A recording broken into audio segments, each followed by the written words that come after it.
भाई।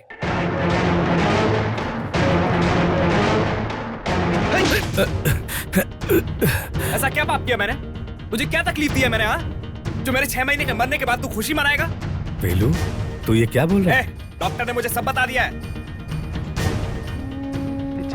तुम तिरुतनी हो ये मुझे पता चल गया है, लेकिन तुम्हें भी एक सच का पता चलना जरूरी है। तुम 6 महीने में नहीं मरोगे। तुम्हारी उम्र बहुत लंबी है।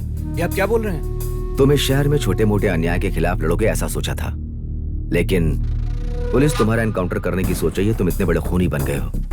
ऐसा करने के बाद अगर तुम मर गए ना, ये बात मरते दम तक मुझे चुभती रहेगी। आपको क्यों चुभेगा डॉक्टर? तुम्हें तिरुतनी बनाने में मेरा ही हाथ है। ये आप क्या बोल रहे हैं? हाँ, जब तुम्हें चोट लगी थी तुम हॉस्पिटल में पड़े थे, तब मिलिट्री दुरई पांडी मुझे अकेले में मिले थे। वेलू के पास शारीरिक और मानसिक दोनों ताकत है। जहाँ कहीं भी अन्याय होगा वहाँ लड़ने की हिम्मत है उसमें।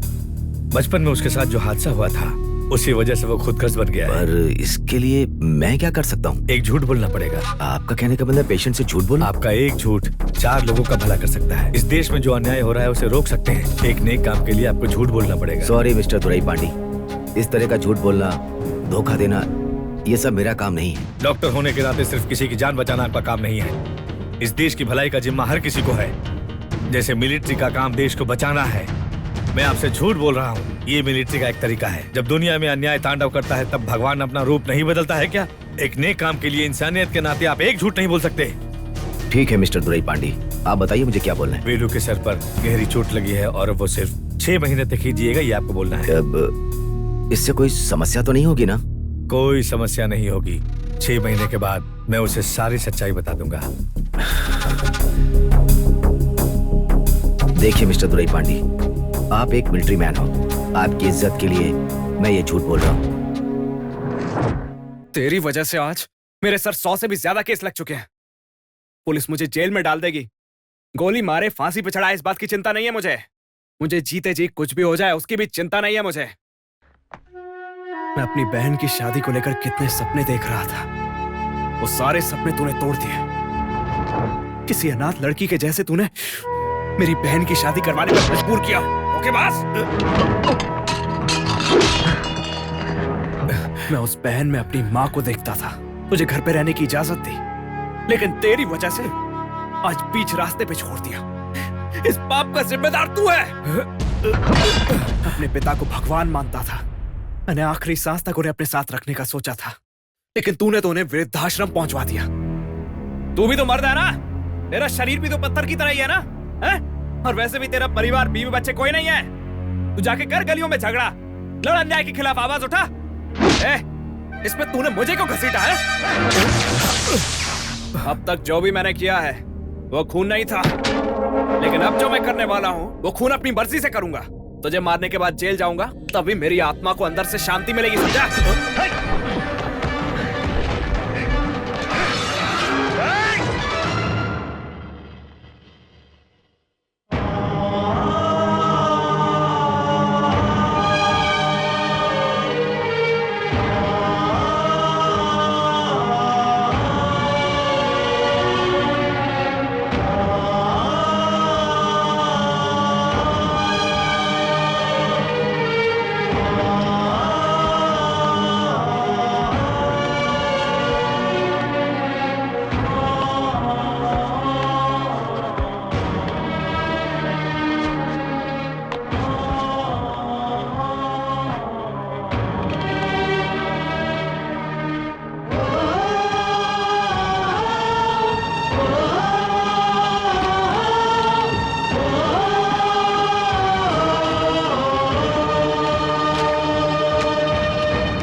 ये ले, मुझे गोली मार दे। मुझे मारने के बाद तुझे चैन मिलेगा ना? मार दे मुझे गोली, चला गोली। 6 महीने में तू मर जाएगा ये सोचकर तू इस जंग के मैदान में उतरा, लेकिन हर पल मौत का इंतजार करने वाला मैं मिलिट्री हूँ। दुनिया चलाने वाले को अपनी जान की परवाह है, देश चलाने वाले को अपनी जान की चिंता है। इतना ही नहीं, भगवान के नाम पर गली कूचे में छुपने वाले लोग भी हैं, लेकिन देश के हित के बारे में सोचने वाले को कभी जान की परवाह नहीं रही है। ये पैर किसी एक्सीडेंट की वजह से कट गया है या डायबिटीज की वजह से ये पैर काटा गया है, यही सोच रहा है ना? मैंने अपने देश के लिए इस पैर को गंवाया है।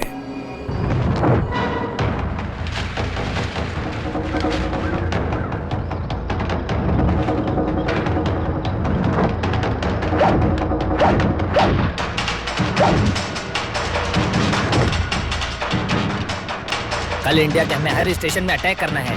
कल इंडिया के हर लोगों को हार्ट अटैक आएगा।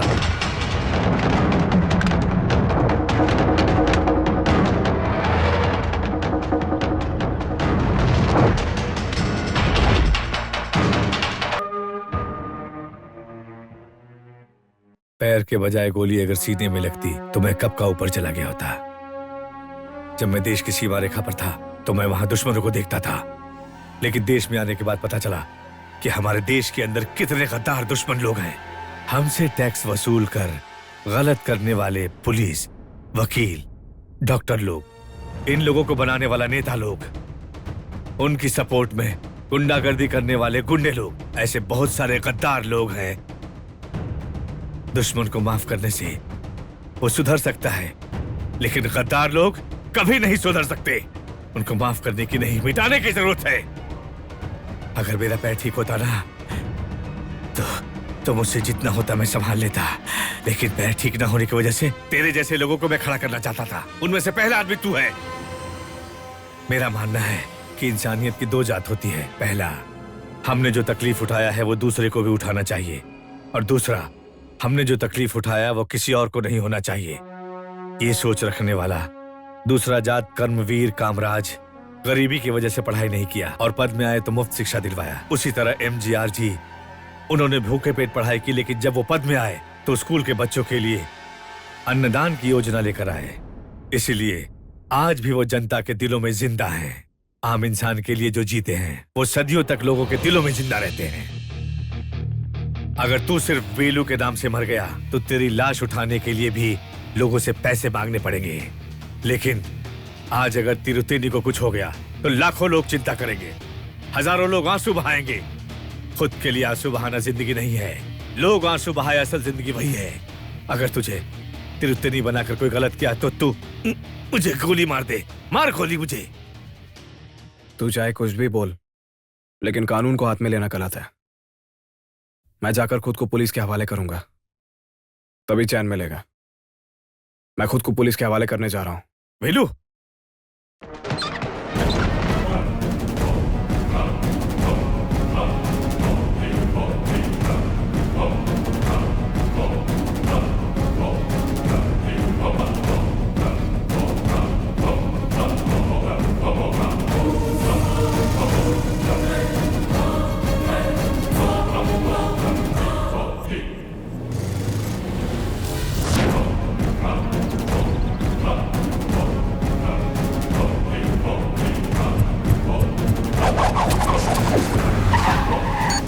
हेलो, मैं तिरुतनी बोल रहा हूँ। तिरुतनी, मेरी बात सुन।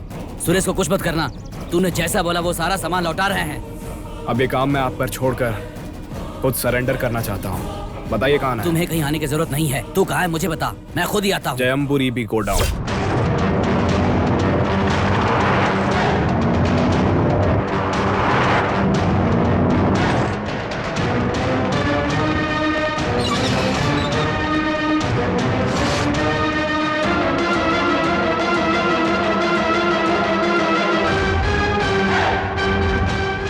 सर, यही है तिरुतनी।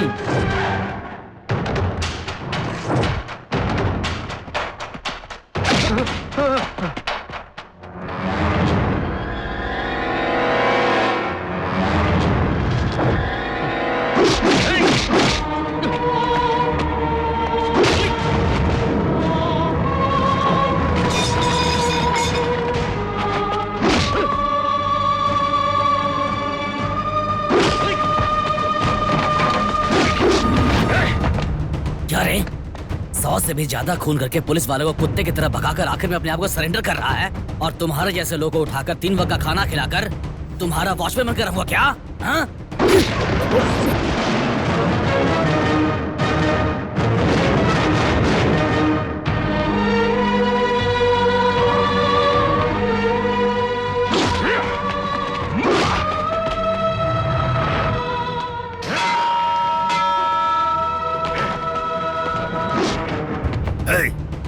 तू मेरे साले को मारेगा, मेरे बेटे का अपहरण करेगा, मेरा धन दौलत सब छीनेगा।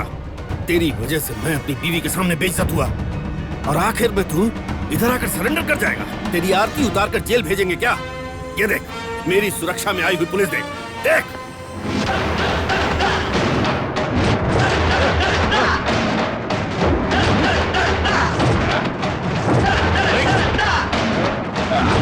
इन लोगों में से कोई भी पुलिस वाला नहीं। गुंडे, मवाली, सुपारी किलर, गुनाहों के सारे रंगों में रंगे हुए लोग। मारो!